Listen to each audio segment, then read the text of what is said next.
All right, the last visual that I plan to show with this particular data set is layering on map or geographic information.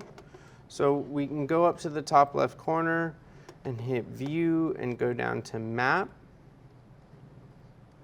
And then this will immediately show us kind of a very low resolution map. Now this is what you'll see if you're working offline and disconnected from the internet.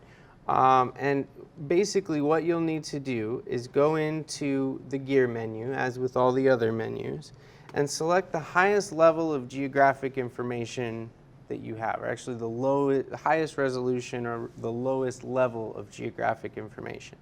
So if you want to put a point on a map, you need to have a latitude and longitude point. However, we realize that most people don't typically have those on hand or in their data set.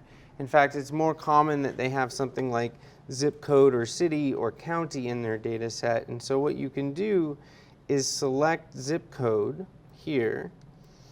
And then currently what you'll need to do is go into the network tab under components and kind of toggle here going from show to hide to show all of the nodes on the map.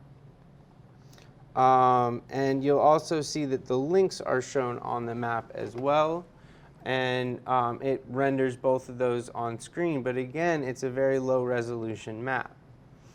For those that are connected to the internet and have that available, you can scroll down to this online option and tell it that you'd like a higher resolution base map. As soon as you do that, you'll get a map that is more commonly interpretable as just different, a high resolution map that you typically see with Google Maps. We do enable you to layer on more information. So if you are an advanced user that works with GeoJSON files, you can load on custom GeoJSON files that will render those on top of the map that we have on screen.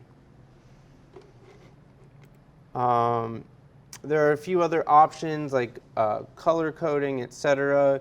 The jitter option will add a little bit of randomness to the nodes on screen and kind of move them from left to right, up or down a little bit to kind of spread things out when you have an overplotting problem.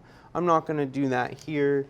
In addition to that, there's kind of the standard link color settings, as well as transparency sliders. So if you want to look at level of link density between any two locations, you can get a hold of that with transparency. And then there's also the ability to layer on more information between those links, again, on top of the map via a tooltip, which is a hover over option.